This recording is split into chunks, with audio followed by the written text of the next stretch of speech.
Hi, and welcome to back to Black Digital Media TV. And thank you for all those that's watching with us today. As you know, I'm Laurent Barber, and with Gina Wells Hi, Host, we have a special and guest with us today. welcome to back. And actually, it's going to be Mrs. Carol Chisholm, and we're so excited to have her, and definitely looking forward to what she has to say. And so, stay tuned, everyone. And Gina. And again, I'd like to say welcome to everyone who's watching. Thank you again for joining us. Like Laurent said, we have a special guest. This is Mrs. Carol Chisholm.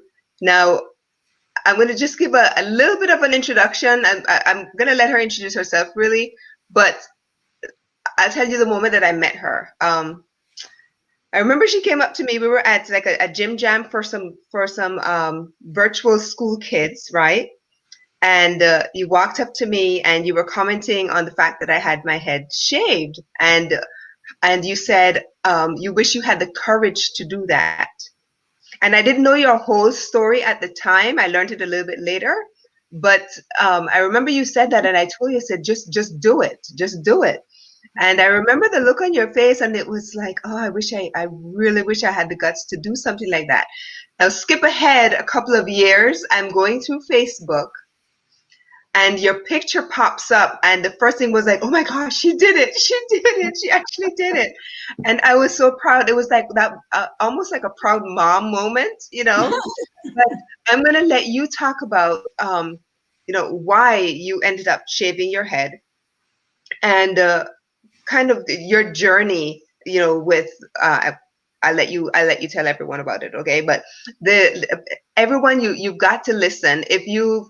If you've had any journey with any kind of chronic illness, or if you've had any moment when you were losing your hair, and I'll give a little bit of my story later on. If you had any of those, you want to be listening today, because Carol has a story of um, courage, what she calls being literally released from bondage, overcoming all kinds of obstacles. Yeah, you just need to be listening. Just listen. Okay? So, Carol, it's all yours. Well, hello everyone. I want to thank Mr. Barber and Gina, Laurent and Gina. Thank you so much for having me as a guest today. I really appreciate the opportunity to share with others my story, my testimony of how I've been delivered, right? How God's delivered me from the bondage that I was in as a result of alopecia. And maybe for those who don't know, alopecia is an autoimmune disorder. I call it a disorder, not a disease, but a disorder that attacks your hair follicles and keeps your hair from growing. And so this happened to me many years ago. My son will be 32 tomorrow, actually.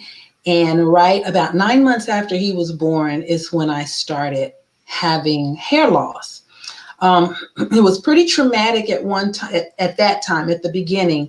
And it was just like a thinning of the hair, and then a bald spot that looked like the figure eight. It looked like a figure eight.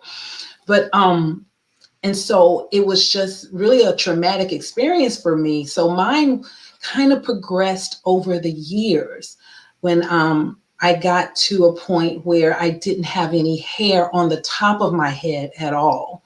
I was able to, and today I'm still able to grow hair around the back, but nothing around the top of my head or the sides. And so it's a very traumatizing experience for anybody to lose their hair. And so it's been about 10 years when I was totally confined to wearing wigs, and went through a process of self-loathing and just self-hatred. I didn't like who I was when I looked at the mirror. I didn't want to see myself bald in the mirror. And so I would always cover myself up. I would either wear a wig in the mirror or put a wig cap on or a hair bonnet or anything just so I wouldn't have to see it. So um, the bondage was so bad that I wouldn't even allow my husband and my children to see my bald head. And so, like Gina said, I saw her and I thought, wow, she's absolutely amazing, stunning. And so I really contribute her as one of my inspirations to do this. But I have to really give God credit because if it had not been for Him really speaking to me and really saying, look, I want to get the glory. And so, because that's always been my prayer, is that God will get the glory in my life. And he gave me an audible. He spoke to me directly as I was praying this, and he said, "How can they get the glory? I get the glory. How can I get the glory if they never know your struggle?" And it just kind of jolted me that I couldn't deny it anymore, because the year before I had the same unction, the same kind of thought that I would just take that wig off and I would just show myself and I would be bold, and then fear came in. But that particular year, it's been a couple of years ago now, that when I heard it, it was no denying it, that this is what he wanted me to do. He wanted me to just walk in my identity in Christ and be who he has ordained for me to be. Not that he caused it or that he takes glory in me being bald, but he's going to get the glory. And out of any situation that we're going through, any kind of bondage or affliction that we may experience, he's going to get the glory. So Mhm. I just decided I would be obedient and do what he wanted me to do. Yeah. And since then, it's just been, he's getting the glory. He's actually getting the glory because I'm doing things that I never would have imagined doing, modeling, writing a book. I never would have thought that I would walk down these paths and through these doors that he's opened for me. And I totally understand where you're coming from, because I remember being, when I was first diagnosed and diagnosed with lupus, and I went through a period where I was just like angry because I'd, taken care of myself all of these years, and then all of a sudden, well, it wasn't all of a sudden, but it seemed like all of a sudden, now I've got this illness that my doctors are telling me I'm going to have for the rest of my life. And I was like, no, you're not speaking that kind of stuff over my life, right? But it was all, as I look back, I see that where God is saying, okay, I had to get you to this place in order for you to listen and to redirect you to where I needed you to go. And I felt kind of, uh, um, angry still that, you gave me this thing that I had to deal with for so long. But I see where 2 or 3 years ago now, where my doctor is saying, if I didn't know see your original blood work and know the diagnosis, I would not have believed what I'm looking at today. And there's no sign of lupus in your body. And like you said, who gets the glory? Only God. Only God. Because yes, I did certain things. I was directed to work with herbs and to work with different essential oils. So I was guided in what to do, but I can't sit here and say that I healed myself.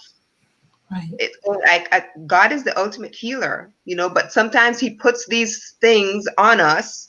And I remember at one time, because I have this way of talking to God, is like, okay, God, you have got to have a sense of humor if you really think that I can deal with this, right? Because they say God only gives you so much that you can bear, right? And I actually said that to him.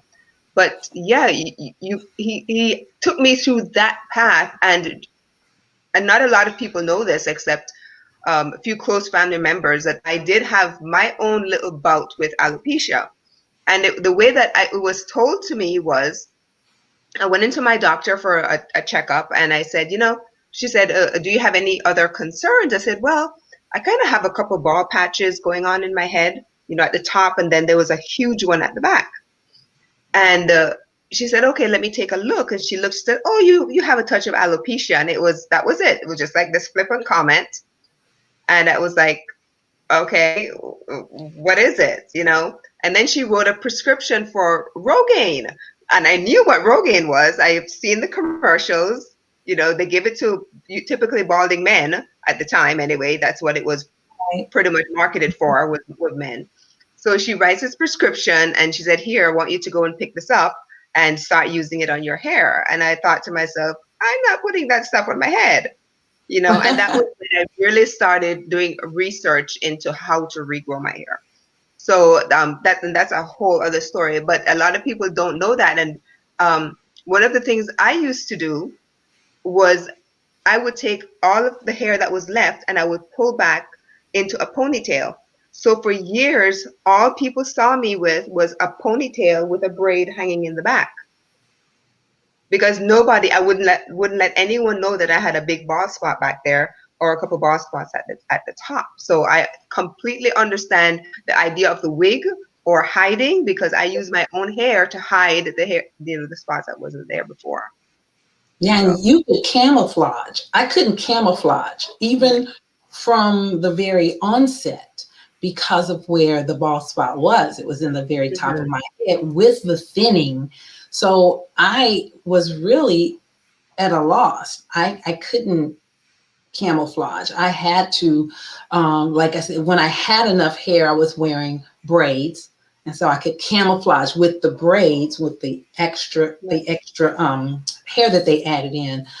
And then I would have to do weaves. And then it went to just totally wigs because I had nothing to hold on to for weave, unless they right. did a quick weave. And so very, very, very traumatizing. I mean, like you said, angry. I don't know if I was ever angry with God. I was just despondent, like a why me type thing, or why? How could this Yeah. happen? And then you go through all the stages where it's almost like grief. You Right. lost it. So you're angry, then you start to kind of eventually accept it. And like I never went to a dermatologist. I refused to go. I didn't want anybody to see me. So dermatologists were out. Hairdressers for me, I would not go see a hairdresser because that meant, nothing for against hairdressers, but they tend to overbook. And so all these women, I didn't want them to see me in the chair, and all these women would see me. And I can't know. It was just I was hopeless. Yeah. I was really But hopeless. And that brings me to something you mentioned earlier, the whole idea of identity, because we've been raised to identify with our head of hair, right? So when it starts to fall out, I mean, it is a loss. And we literally go through a period where we have to mourn that loss. And it could take months, it could take years. Because I never really mourned the fact that my hair was falling out at the time, because it was a huge deal, but I found a way to regrow it. So when I eventually shaved, I had a full head of hair. There was no bald patches or anything. I shaved my head for a completely different reason. It was raising money for childhood cancer research.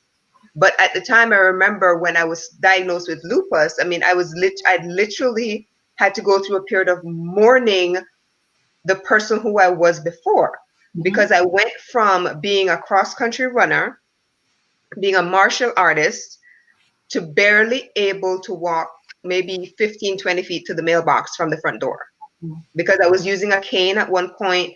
When I went to the grocery store, I was in a motorized wheelchair to do grocery shopping. Um, so you do go through a period of mourning, and a lot of people, when they see me now, they're like, there's no way that you went through that. There's just no way. But I have pictures that I could show people, because a friend of mine, when we went grocery shopping one time, I said, I can't walk.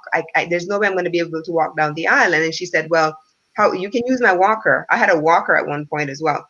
But she had one that it was a nice fancy one.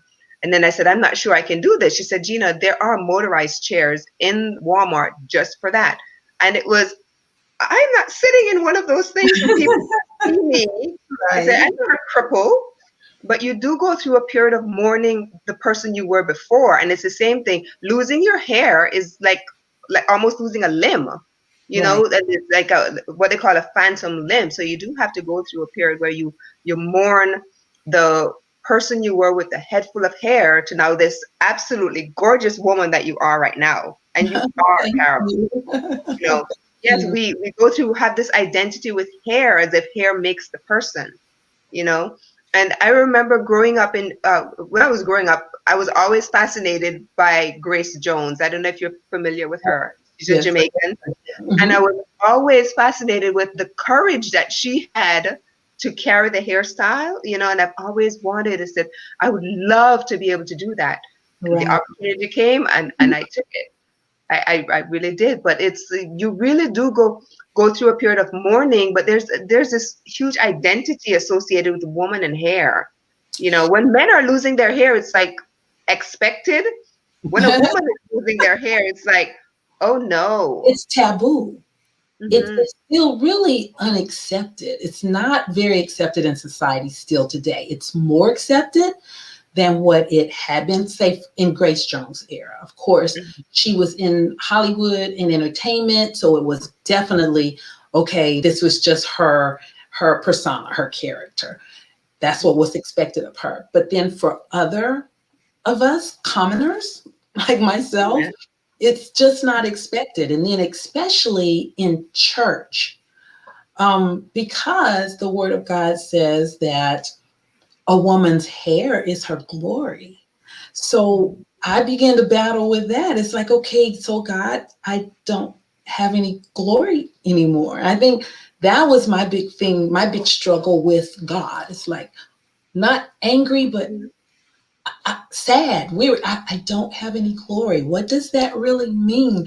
So I was conflicted about it being in the church. And then, of course, just the mindset of people in church and out of church. Don't cut your hair. Don't cut your hair. And it's like, it's just hair. But we put so much emphasis on our femininity is even attached to our hair. Hmm. And so, you're not feminine if you don't have long hair, if you don't have, you know, so it's what society has pushed on us to think, okay, this is what's normal. But normal is walking in who you are. Normal is being the person that I am now and living my reality out loud. Hmm. This is just my reality at this time until God gives me a miracle, because like you said, the dermatologist said it's not going to grow back, it's alopecia, that this is what I'm going to have to deal with the rest of my life. But I refuse anymore to walk in the bondage. I coined the phrase, I have alopecia, I own it, but it doesn't have me. So I'm not going to give it power over me anymore. I wasted a lot of years and a lot of time allowing this condition, this disorder to rule my life, even to the point where I wouldn't do what God wanted me to do. And Hmm. this, I don't actually know why and where I'm going with this, where he's taking me with this, but I'm along for the ride because I just want to live in my reality and walk in his identity of who I really am. Right. So give us an idea of where this has taken you so far, because Oh my you've gosh. been a model, you're a singer, songwriter. So tell us a little bit. Okay, it's really kind of, I've always been a singer. I've sang since I was 4, so I really love singing. Um, Songwriting off and on growing up into my adulthood. And so, but as a result of where I am today, God has just really opened doors for me. I did my bald reveal. I call it a bald reveal. The day that I came out, and I also call it my reborn again day, because it was the day that God delivered me from this self-imposed bondage that I had. And so I did a big photo shoot and came out, got me a little t-shirt, and my t-shirt was my coined phrase. I have alopecia, but it doesn't have me. And so I posted them on Facebook, and I had so many likes and comments, and had people tell me, you're gorgeous. And one lady had known me for years, and she says, where'd you get those cheekbones? I've always had them. They were just hidden under those wigs. And where those eyes come from? Well, they've always been a part of me. And so I got the bright idea and the notion, okay, well, if everybody's thinking this, maybe I'll just send this picture to a modeling agency. And I did. And of course, I got a call, and they represent me today. And I'm ecstatic. I was able to model with the I can't even say it. The bold, beautiful, bald beauty bazaar. I think that's how you say it. And it's a group of bald women in the month of September, where we recognize or have Alopecia Awareness Month. And they have an annual beauty bazaar where they have models. And I have been able to model with them. So I'm really excited about the things that God is doing. He's given me more music to write, because music is my connection with God. And he gave me a song that I wrote based on alopecia and where I was and how I was bound and the feelings that I had, all the way through to the deliverance, because we are fearfully and wonderfully made, whether we have hair or not, whether we're scarred, or not. We still are fearfully and wonderfully made by God. And so that's my story, that I really want to encourage people with that in mind, that no matter what you are, we're not our past. We're not what people have put on us and said that we are this and we're that, and we're not worthy, and we're ugly, and you're too dark. You're a black girl, you're too dark. Nobody, the light-skinned girls are we are not those things. We're fearfully and wonderfully made by God. And so he is just moving for me. I don't.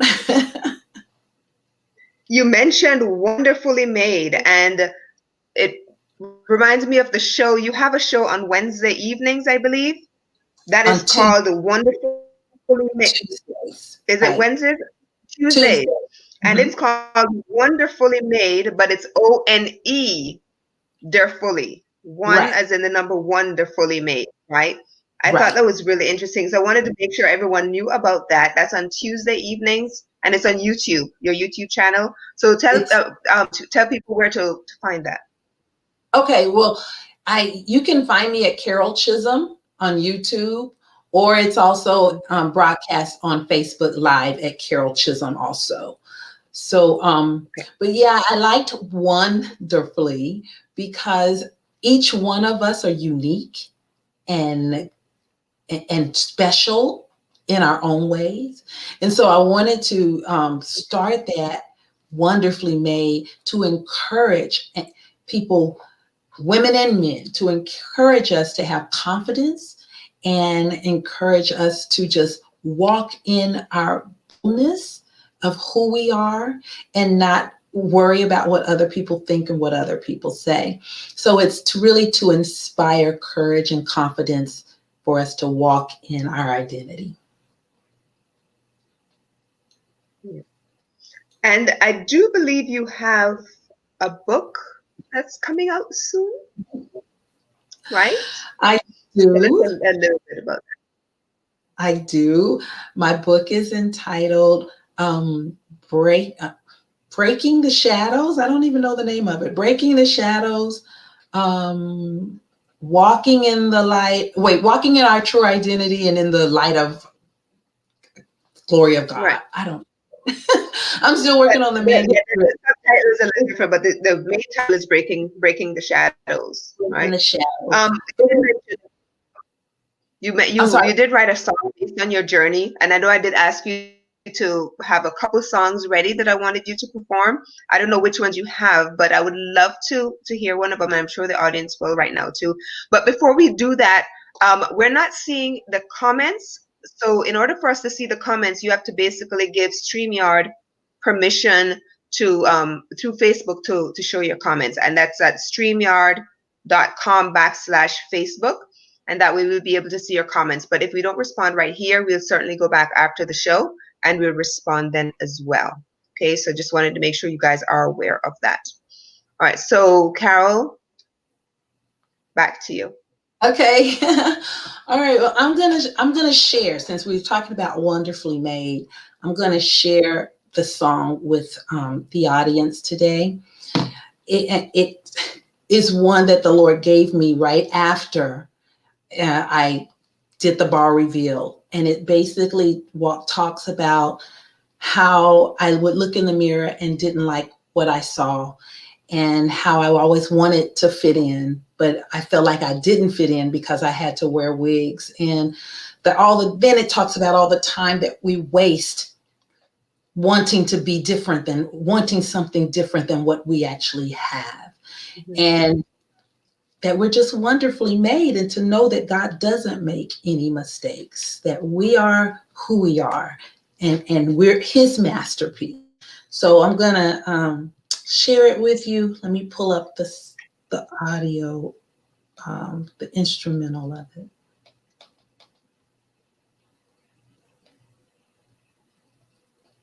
Okay.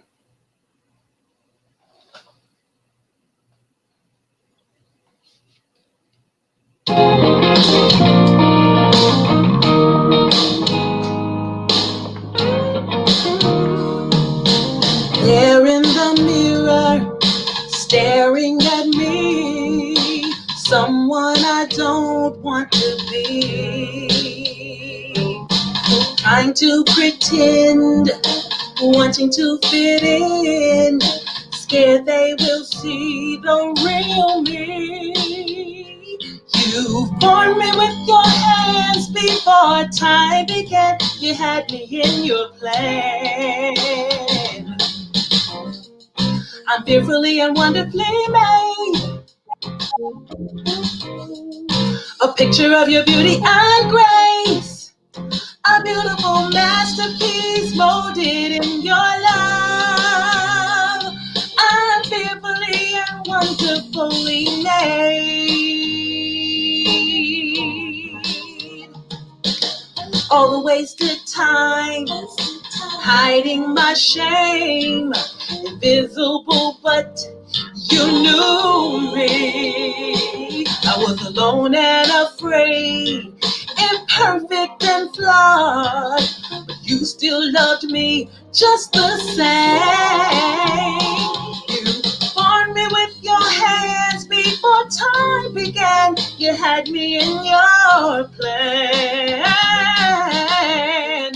I'm fearfully and wonderfully made. Oh, a picture of your beauty and grace, a beautiful masterpiece molded in your love. I'm fearfully and wonderfully made. Your works are all together wonderfully made. No matter what others say, God does not make mistakes.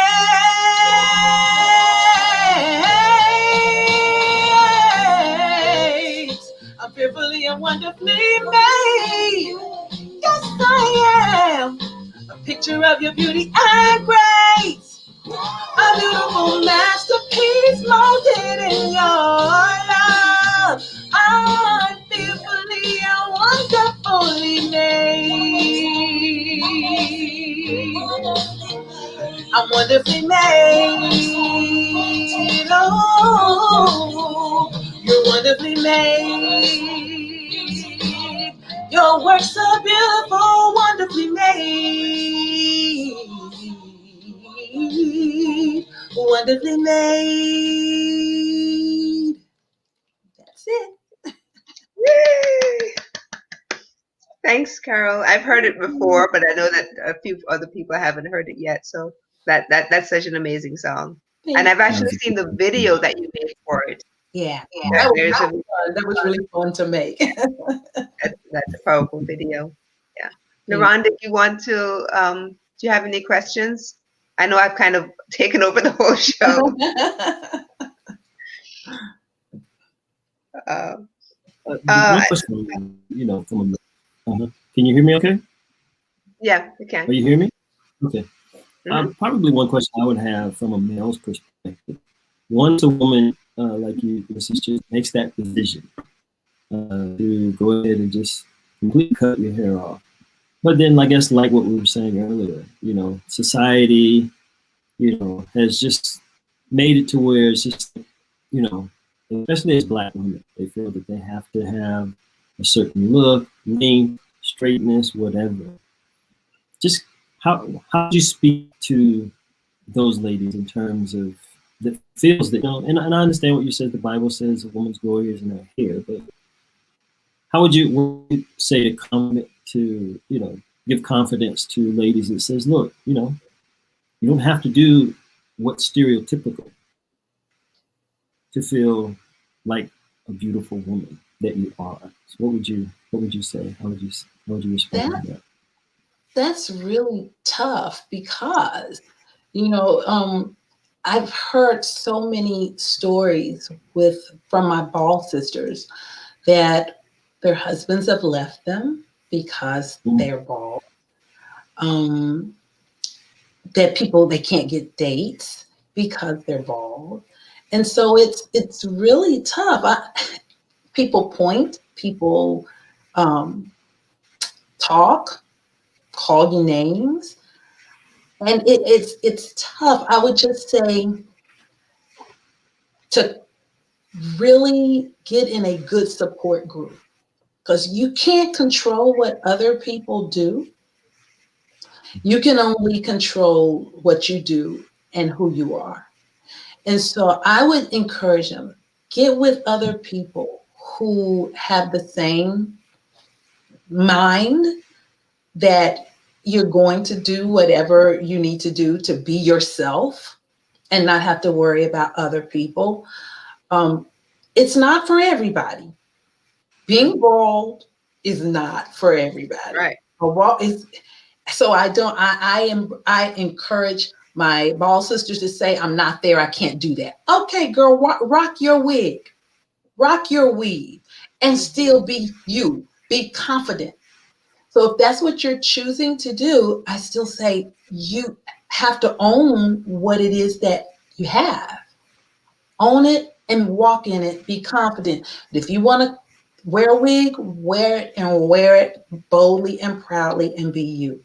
If you want to wear a bald head, be bald and be bold about it and walk in your confidence, because we are beautiful. We are wonderfully made. And so we don't have to try to be like somebody else. And that's what society has always pushed on us, is that as Black women, we're unacceptable anyway.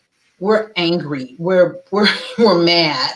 No, we are wonderfully made by God. Beautiful Black skin, beautiful brown girls, whether your hair is straight, whether your hair is not so straight, whether it's curly or whatever, wavy, different color. It's just hair, and it doesn't define who we are as women, as people. It doesn't define us. And so I really would encourage somebody, just get with that support group. If it's something that you're thinking of doing, befriend me. I got you, girl. Yeah. And I'll say this, even as a guy, my hair was longer. I used to have that long, all the long, plaits and stuff like that. Back in the day, it was a big deal for me.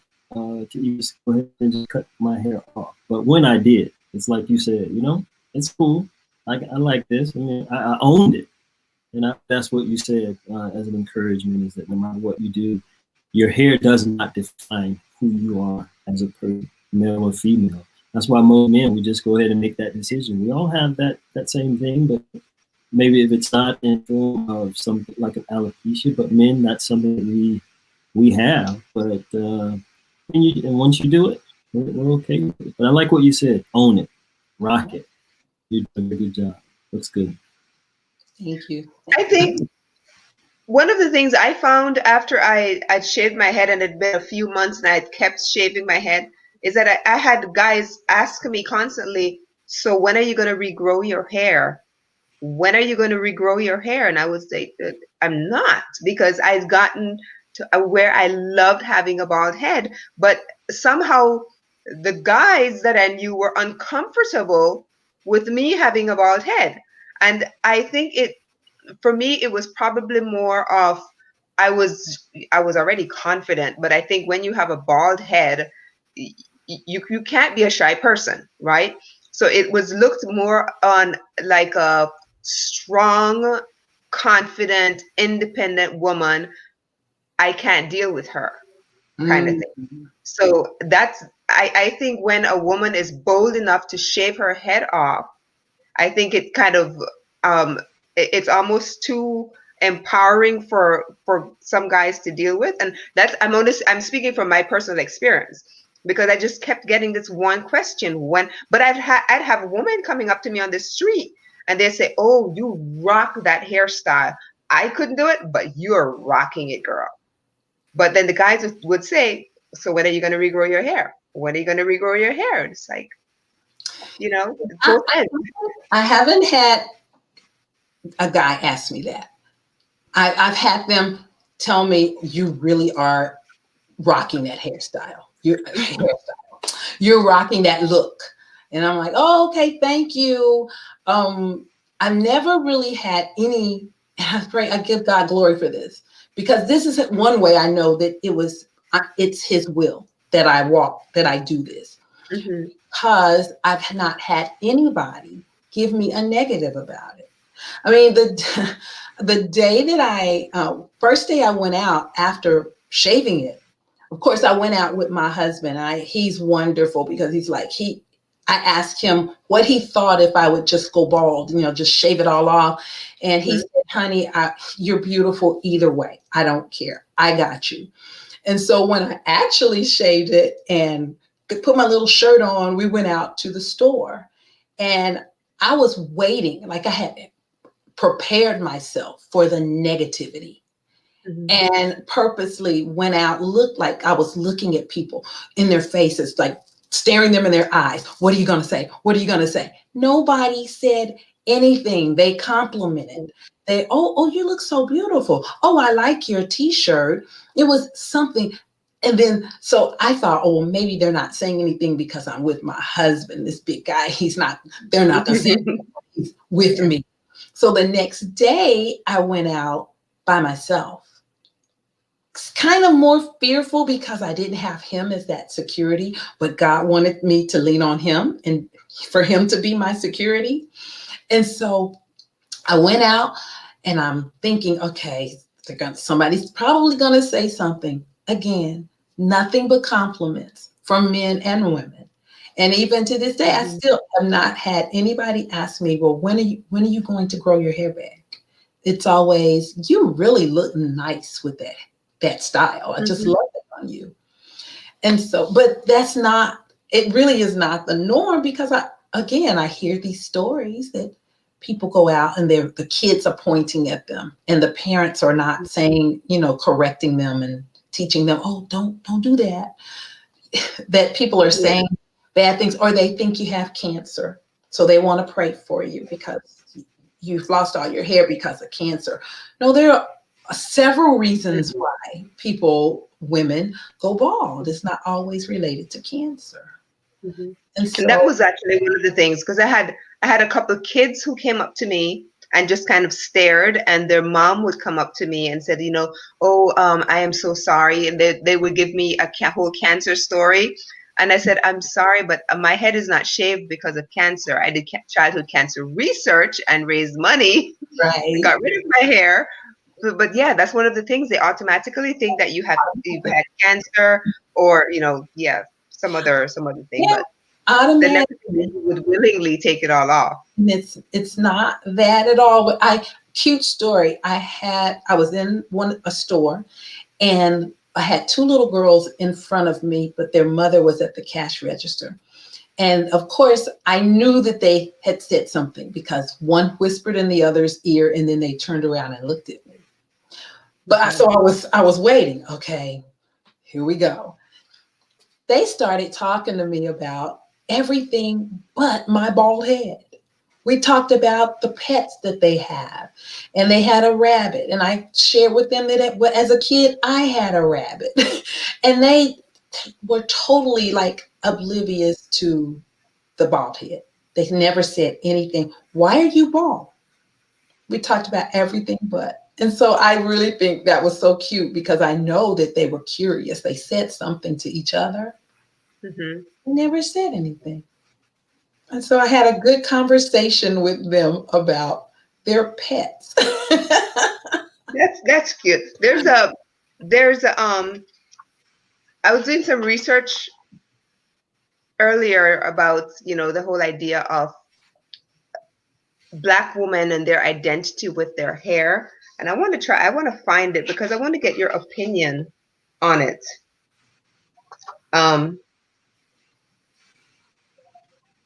Let's see. Nell Painter is the name of the person. She's a historian and an Edwards Professor of American History at Princeton University. And she said that hair is undeniably correlated to a woman's appearance and her place in society. Now, I don't know when this was written, but I didn't look to see when it was actually written. But I thought that was. What are your thoughts on that? Hair is undeniably correlated to a woman's appearance and her place in society. Ooh, that's a mouthful. I thought that was loaded. Yeah. I would have gotten mad at her actually if I was in front of her. I'm going to put a spin on it. I'm going to put a spin on it because, yes, we do correlate our hair with who we are, our femininity. Mm-hmm. And I read articles and research that the longer your hair is, the more feminine you appear to be. Mm-hmm. That it correlates with our position in society. Yeah, I'm going to say bald women probably are high on the top because we're bold. We have the boldness and the courage to do this, to walk out of this. So I'm not sure if she meant that as a result of us not having hair, that we were on the bottom. I'm going to put a spin on it and say, well, we're right up there at the top. And I agree with you there because I think an employer or future employer in looking at a bald woman is going to say, you have the courage to take it all off. You're going to have the courage to do this particular job. Exactly. Hey, that's a nice spin. I actually think for myself that I look much better bald than what I did when I was wearing a wig. Mm-hmm. I look much better. I like myself better. And so I think it's not the hair that we should be more concerned about, but it's the confidence. Because for a lot of us that even have hair, we don't have confidence. We can't. Because a lot of the times the hair is used to hide yourself, right? And when you have no hair, it's like there's no hiding anything. No hiding. You're exposed. We can't hide our insecurities. We can't hide anything. We're out there. We're exposed for everybody to see. And so I really do think that a lot of times people with hair, they have no self-confidence. Not everyone, but so hair is not the thing. And for us to be caught up on for that article, who the lady that wrote it, to be caught up and say something like that, to me shows ignorance, insensitivity. So yeah. There's a video we were watching earlier, and we wanted to share a little bit about it. The senator, we wanted to listen a little because she went through a similar experience that you did. What's her name? Ayanna Presley. So she went through a similar experience where, having lost her hair, but yours was through an autoimmune response. With hers, it was more something that's considered to be traction alopecia. Can you talk a little bit about that? Because I think when people think of alopecia, they automatically think, okay, you lost your hair. But I don't think a lot of people realize that there are different ways that you can develop alopecia. One of them is through an autoimmune response in your body. And another one is basically something that you probably have created yourself. Right. What's called traction alopecia. Traction alopecia, I think, is really common now. A lot of times it shows up. For instance, ladies, when you see, I don't have any edges, my edges, that could be a result of traction alopecia. If your braids are too tight, if your the glue that you use for the weaves, if we're ripping those out and not properly taking them out, that could cause damage to those hair follicles. And of course, when there's damage to the hair follicles, that's alopecia. The hair follicles it's not going to yield the hair. It's not going to allow the hair to grow. And so we've done a lot of damage as women to our hair and cause traction alopecia. And so it's becoming more and more common the more we seek after wigs or weaves. Even wigs can wear, it can wear it down to where it won't grow anymore. So really just be careful with that. And I really love this. I don't want to call it a movement because movements seem like they last a little bit and then they're gone. I love the fact that when women of color are wearing their hair natural, and it's beautiful with all the gorgeous curls and waves, and I love it. So I wish when I was younger that we were bold enough to do that. We went through the Afro phase, but then it was the perms, right? Wanting it to be straight. And so I wish I had hair just so I could rock a little fro, just to put a little curly twist in it. So I love what's going on in our communities now with women of color and their hair, because it actually keeps it healthier, your scalp healthier. Yeah. You don't have to worry about those tractions. Yeah. My daughter actually, we talked about that this was probably about 2 or 3 months ago, because when she was younger, she had a head full of hair and I used to relax it. And because it was so much easier to handle whenever it was relaxed. Right? And I didn't have to listen to her cry as I tried to clear it up. But now she's 24. Oh my gosh. Did I just say my daughter's 24? 24.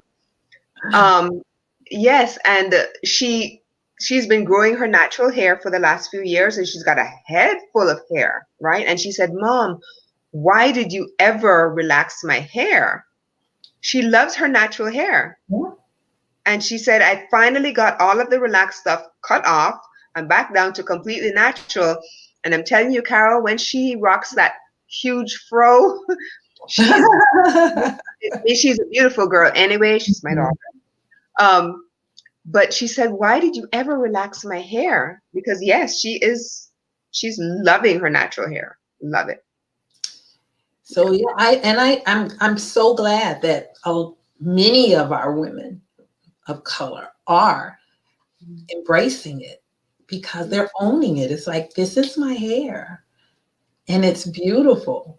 It's absolutely beautiful, no matter if it's fine or coarse or kinky or straight, more, more loose Right. curled. It's beautiful. And so I just, again, own it. If you're gonna wear it, own it. If you're gonna be bald, own it. If you're gonna wear a perm, own it. But just be who you are. Yeah. Just be you. Several years ago, this was about 3 years ago when I decided I was going to shave my head, and I waited a few weeks to kind of get some responses from society in general. Mhm. Basically, going out and getting feedback from people as I was watching. And I decided I was going to write an article, and I shared it with Laron earlier, and I think I posted in the comments below this, and it basically talks about all the different lessons that I'd learned about you know shaving my head, really. So I'll share that in the comment section. We won't go into a whole pile of detail, but I learned so much just from having no hair, because everyone had associated. And I did send a picture to Laron. I don't know if he wants to post it or not, but when I was in college, and even up to prior to me getting diagnosed with lupus, I had a lot of hair. And so the shock that people went through when I said I was going to shave my head, I set a date, and I posted the fundraiser, and I said, I'm raising money for childhood cancer research, and on this day I'm going to shave my head, and then the money is going to be donated. And one person actually commented and said, I believe it when I see it. They really didn't think that I was actually going to put a buzzer. And even when I went into the barber shop to cut my hair off, the barber, I had everything pulled back into a nice long braid to make it easy to, snip, snip. And even the barber looked at me and said, are you sure about this? And I said, yes. I mean, here's why I'm doing it. I showed him all of the evidence, and I remember there were 3 guys sitting there waiting to have their hair cut. And they all looked at me and said, are you crazy? Said, no, I'm raising money for childhood cancer research. I'm going to shave my head. And they looked at me again. Are you sure about this? I said, yes, absolutely sure. And I showed them again. And by the time we walked out, because Nicholas, my youngest son, actually he at the last minute decided he was going to shave his head as well. So we walked out of there having shaved our heads and raised some additional funds.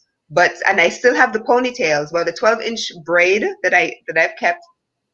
But everyone was shocked. After we posted the pictures, one person said, I really didn't think that you were going to go through with this. And now my response was, it's just hair. I'm not my hair, Oh wow.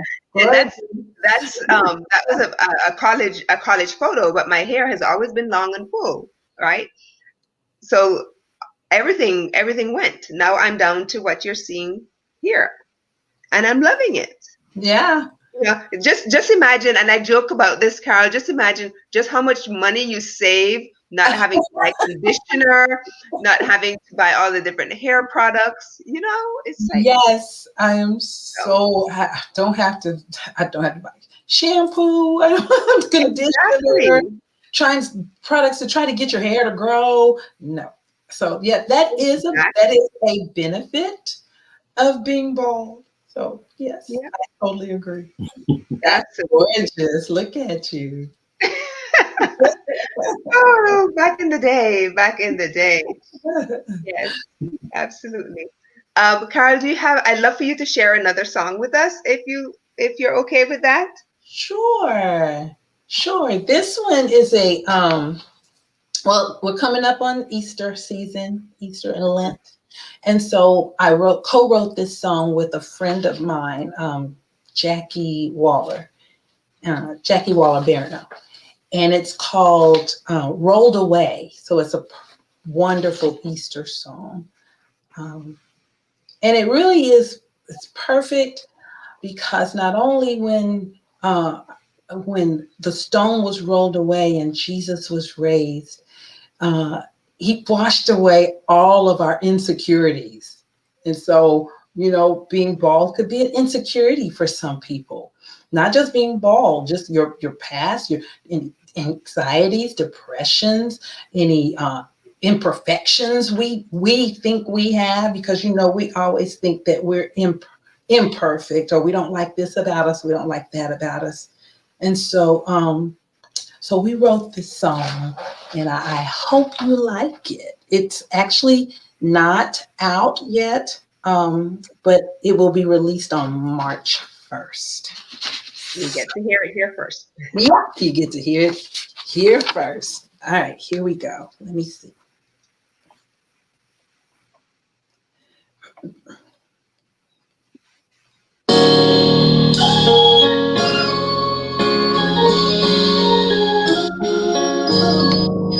In the darkness of the night, they led my Savior away. All hope was gone, his time had come, his closest friends betrayed. He died a criminal's death, they thought it was the end.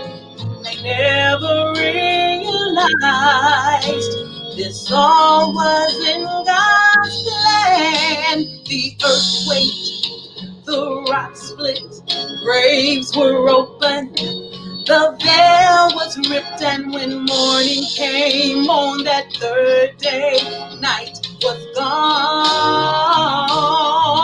Life had won.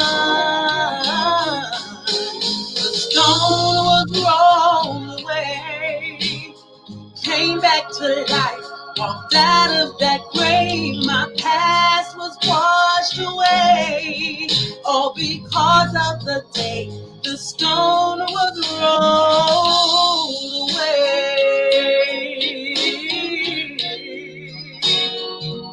Rolled away. In the dark times of our lives, overtaken with every change, it can seem all hope is gone, full of pain, full of shame. But Jesus has set us free. Death has lost its sting, and the morning brings new light. We have the victory. Oh, he came back to life, walked out. Oh, my past was washed away.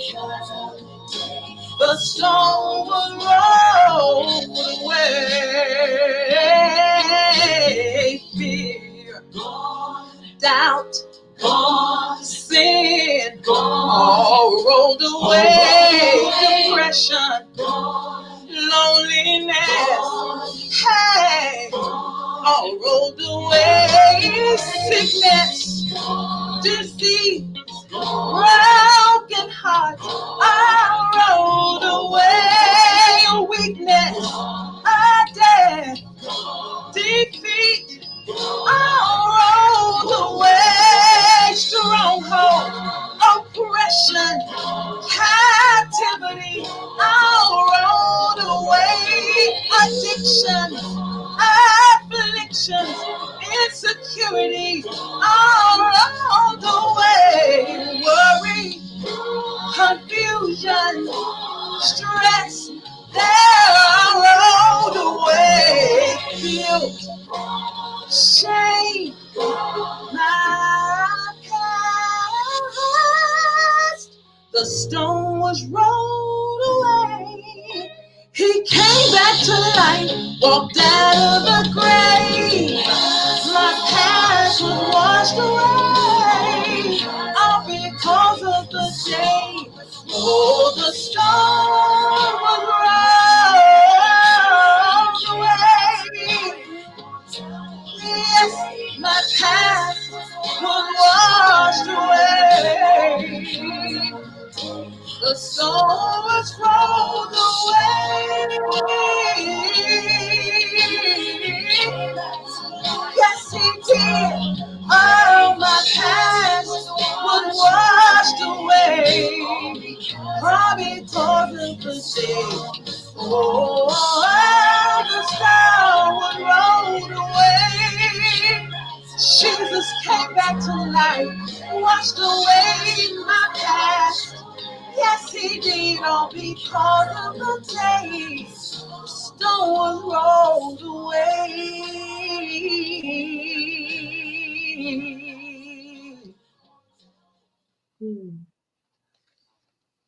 The stone was rolled away, and with that, he rolled away everything.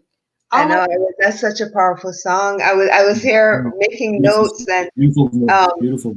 Yeah. Thank you said fear gone, doubts gone, depression, loneliness, sickness, broken heart, defeat, all gone. All gone when the stone got rolled away. All gone. It's powerful. It's powerful. Thank you for sharing that. That's why I can walk like this, because it's gone. Absolutely. Yeah, it's gone. So whether you have an outward flaw like baldness for me, or if you have an inward flaw, insecurity, depression, it doesn't matter what people can't see. We all have something, right? And so it's rolled away. We just have to walk in that and know that I'm free. I'm free, and I feel free, and I feel like I've been liberated, and I have victory in my life because the stone was rolled away. Absolutely. And God gets all the glory. Amen. Yes, he does. And with that, Ron. You want to roll the clip now? Can you hear me? Yeah? Yes. You can hear? Okay, so you want to do the clip now? Yep.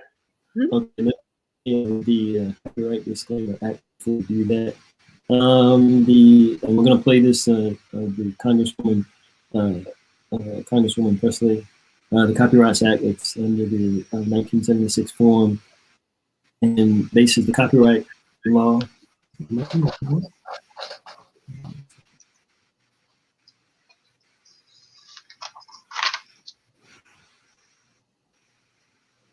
Yeah, okay, it is made fair use. The Copyright Act 1976 allowance is made for the fair use for the purpose of such as criticism, comments, news reporting, teaching, scholarship, education, and research. Fair use permitted by copyright that might otherwise get to the quick. So,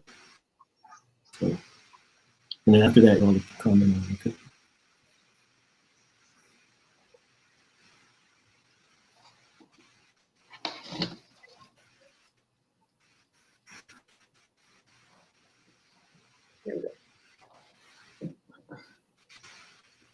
I've only been alone in the privacy of my home and then been close friends. I'm Congresswoman Ayanna Presley, and this is a word about why my Black hair story is both personal and political.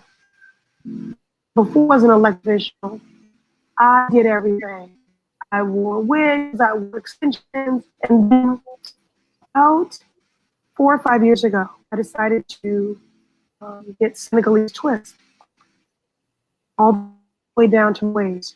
What happened is that I got these Senegalese twists, and I feel like I met myself fully for the first time. You know, I sort of looked in the mirror and I said, oh, there I am. And it felt good. What started out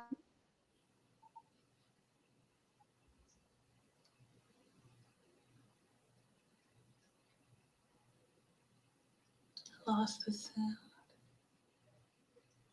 I think we've lost the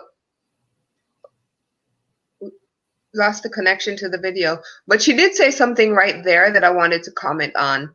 And Carol, you mentioned that earlier. We've been talking about this quite a bit. in the whole identity that we have with her hair, because you heard her just say she put in these Senegalese twists and felt like she'd finally found herself for the first time. You know, but she'd gone through all of these different styles with wigs and different braids and stuff, but putting in these Senegalese twists, which later on will show that, you know, that's actually what caused the breakdown of her hair eventually. But she finally found, like, she identified or found herself for the first time after putting this particular hairstyle in. And she said for her hairstyle wasn't only a personal thing, it also became a political statement, right? Because then she found that there were so many other people that started to, even little kids that would start to connect with her simply because she had these particular twists in her hair. And this Senegalese twist is basically a particular look from Senegal.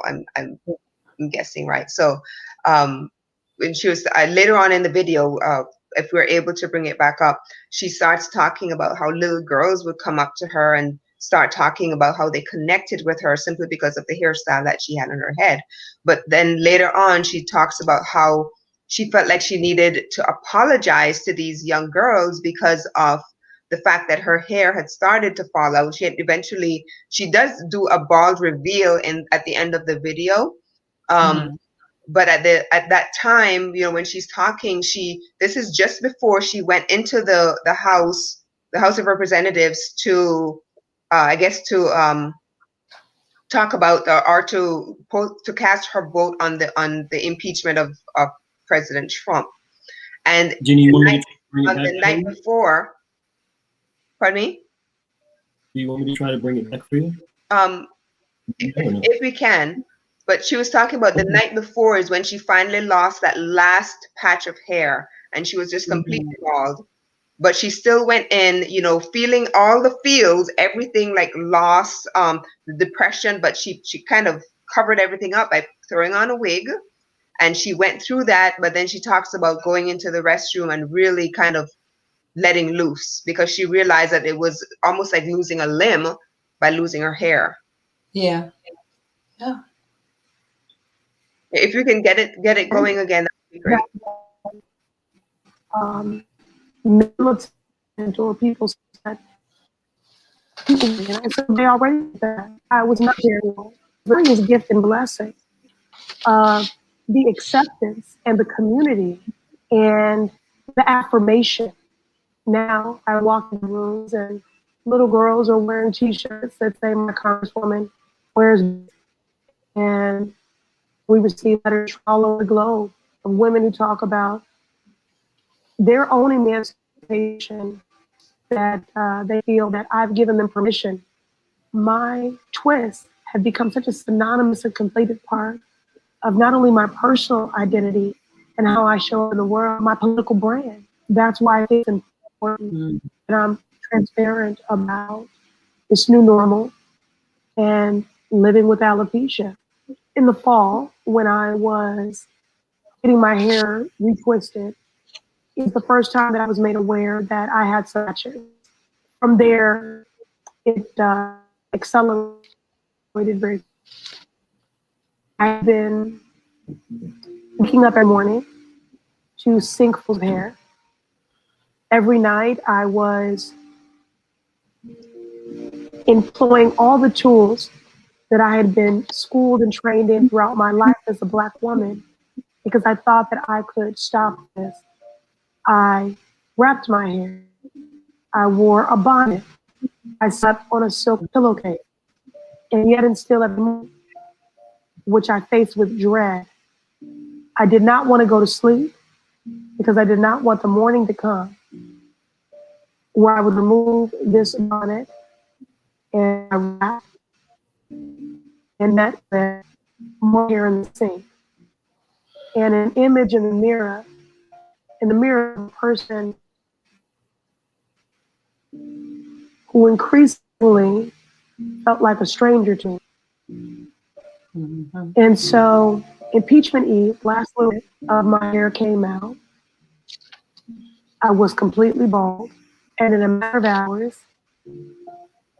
was going to have to walk into the floor, House chamber,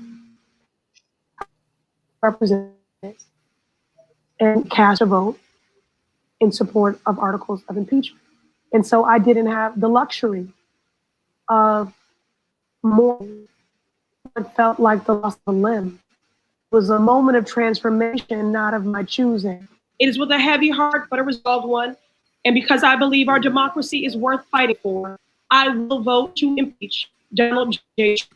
I urge my colleagues to do the same. But I knew the moment demanded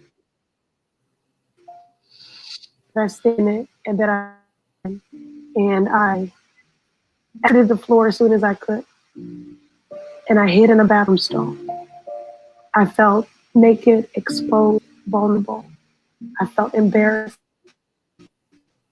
I felt ashamed. I felt betrayed. I also felt that I was participating in a cultural betrayal because of all the little girls who write letters, come up to me, take selfies with me, hashtag Twist Nation. And I thought of those t-shirts and I just kept revisiting them. And I immediately knew that I was going to want to, when I felt ready, go public because I felt like I owed all those little girls an explanation. My husband says I don't, that everything doesn't have to be political. The reality is that I'm Black and I'm a Black woman, in politics, and everything I do is political. I think you might overly intellectualize it and say, it's just hair. People are well-meaning and have been reminding me of the India Arie song, I'm my hair, you are not your hair. And it's true, but I still want it. So I'm trying to find my way here. And I do believe going public will help. This is my official public reveal. Hiding now because I want to free the secret and the shame that secret carries with it. And because I'm not just to occupy space, I'm here to create it. And I want to be free. I am making peace with having alopecia. I have not arrived there. I'm very early in my alopecia journey.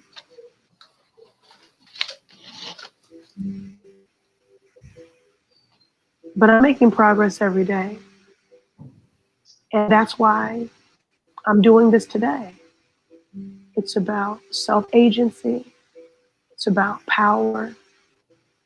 It's about acceptance. Right now on this journey, when I feel the most unlike myself is when I am wearing a wig. Well, I think that means I'm on my way.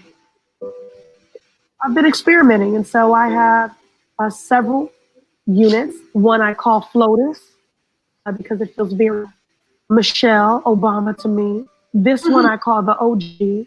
This was the first one. I'm trying to get to a place where I tell the space to find joy in options.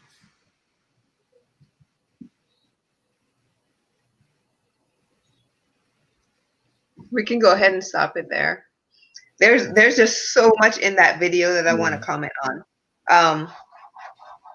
One of the things that that she mentioned was the whole the word emancipation, and that brings up that's a loaded word, but it's like I can imagine how she felt after. I mean, she did talk about going through all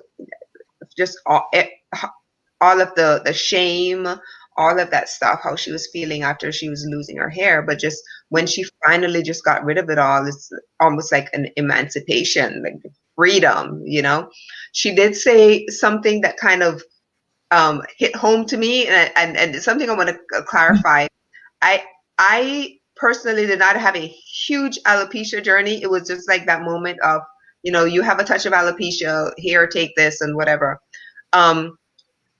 so I think people who've never experienced who just kind of shave their head because they feel like shaving their head don't necessarily understand what people with alopecia go through.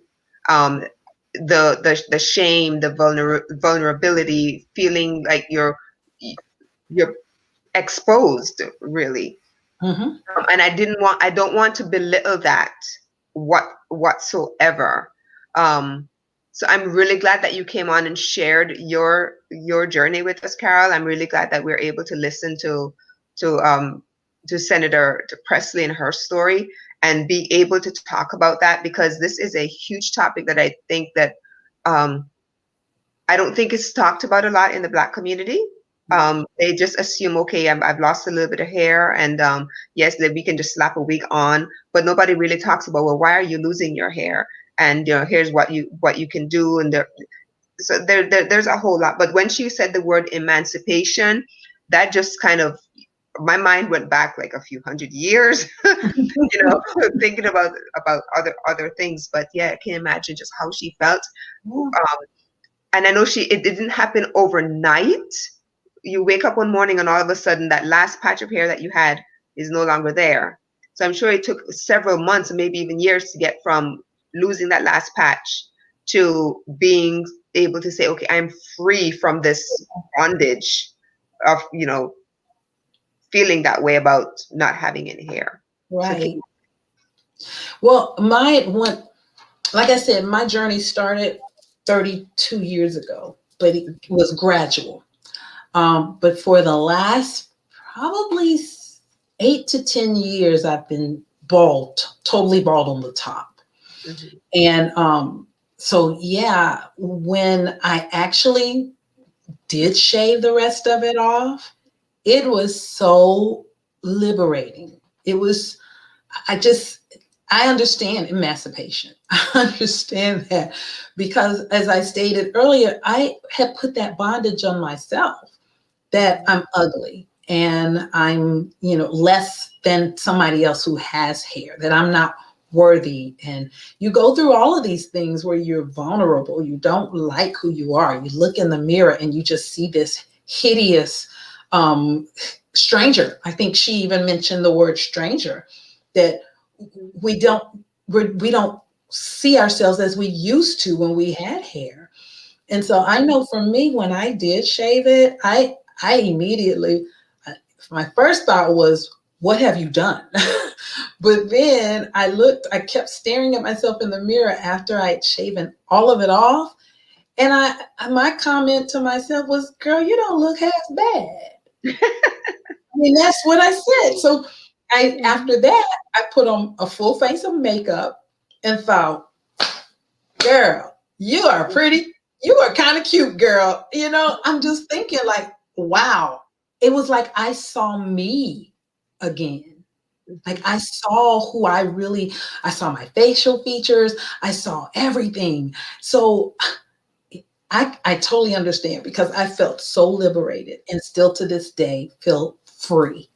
And people comment that you are free. People that have known me when I wore wigs, you are so free. You don't know how free.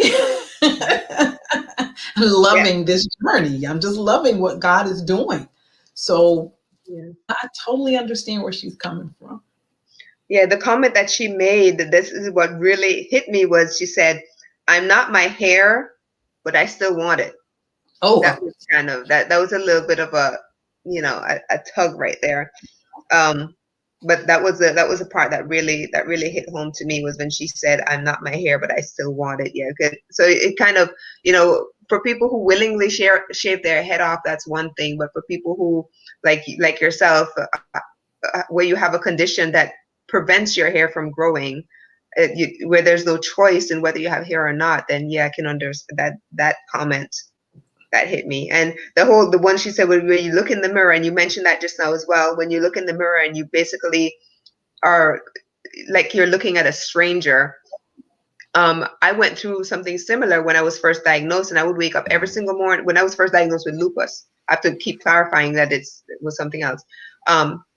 And I remember waking up every morning and I'd have these huge swelling in my eyes, and I'd have what they call the malar rash, or the butterfly rash, across my face. And my eyes, sometimes my eyes were, one eye was swollen shut, and I just looked, my lip was swollen. And if I'm brave enough, one day we'll talk about that, and I actually show video pictures. But I would look in my mirror every morning, and there's some days when I just didn't. I was a teacher. I was teaching at a private school. You don't want to show up in a classroom. Oh Look no. what I did, right? And it was just like, there's some days when I had to call out, and eventually I ended up going down to part time, and then eventually had to stop teaching. But I would wake up every morning, and that's how I looked. And it was like, I look in the mirror and say, that is not me. Like, who is this person staring back at me? Because that is not who I am, And eventually as I worked with stuff, I found what helped to heal my body, and what, that sort of thing. But until now, you have this person sitting in front of you, where I don't wake up with that swelling or anything anymore. But I did look at a stranger in the mirror for years. And it was, you do go through a mourning period where you have to say, okay, if this is going to be my new normal, you kind of have to get used to it. But it wasn't something I was prepared to get used to. Right. So.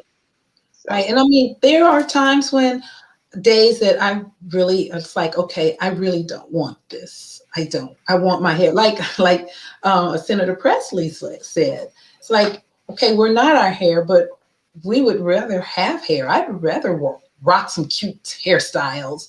But I mean, this is just my normal right now. This is my reality. And so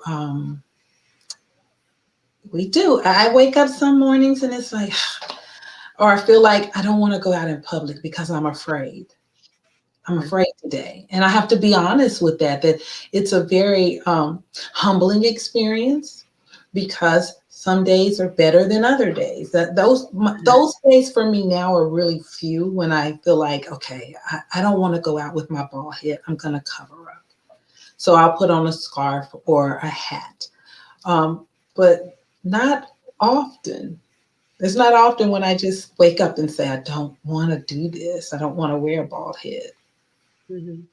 But I mean, I don't have a choice, right? Right. But that brings us back to the comment that Senator Presley said, was she found the joy in options. When she chooses to go bald, she does. And when she chooses to put on a wig, she does. So there you go. And I tell you, it's the last time I wore a wig is when I went to visit my family in Oklahoma, and it was cold. And I bought a wig and put one on. I haven't put a wig on. I live in Florida. I'm not putting on a wig anymore because it's too hot. So, but I do. I'll wear a cute hat, or one of my bonnets, or my scarf, and I love it. Love the options that I have now. If I want to wear a wig, I can put it on. If I want to wear a fro, I can put it on. If I want to go long one day, I can put it on. Everybody can't have that. They don't have that luxury. It's so right. Yes, right. I like the options. Yeah. Carol, thank you so much. This has been, for me, it's been a learning experience, because I've gone through a journey, but everybody's journey is different. Right. Everyone is different. Even you could have the same diagnosis and you're going through something totally different. I'm really glad you came on and you shared your story with us, because I know that there's a lot of people out there who are benefiting from this and who needed to hear this. So I don't believe that anybody is connected by accident. I believe that God brings them together at the time that it's needed. So thank you so much for coming on and sharing your story and gracing us with your voice. I love the song that you shared. Thank you so much. Thank you and so much. Before we leave, Mrs. Chisholm, can you just let everyone know how they can get in touch with you if they want to know some books coming out? You just want to repeat them. Sure. You can follow me at Carol Chisholm on Facebook, Carol Chisholm on YouTube. It's Instagram, IG is Carol Chisholm Ministries. what else? Oh, I have a website. It's carolchisholm.com. And Right. I will post if you follow me or reach out to me, I will post my link to the books so that you'll have that link also. So Carol Chisholm on Facebook. And what you can do is you can also post the comments, post the links to the books under the live stream, because I know a lot of people are probably going to be commenting under there. So you can feel free to post them under there as well. Okay, and also you can follow my music on Spotify, iTunes, and Apple, any streaming service. So Right. Thank you so Well, much I again, wanna say Carol, for coming on. it's been a pleasure and an honor to have you, and thank you so much for. I guess you said we were one of the first, as far as you giving one of your songs, right? One of them, the first one, right? yeah, that's yes. We're Thank honored. you. We're honored for that. Thank you very much. We wish the best for you, and thank you so much. Thank you so much, and hopefully, I'm sure you've been able to enlighten and you know, more comfortable ladies as well too. So thank you so much. It's been a pleasure. Thank you for having me. I appreciate it. And for all of you who've been watching, thank you so much for spending this time with us. And we will see you again on another episode of Black Digital Media TV. Yes, thank you.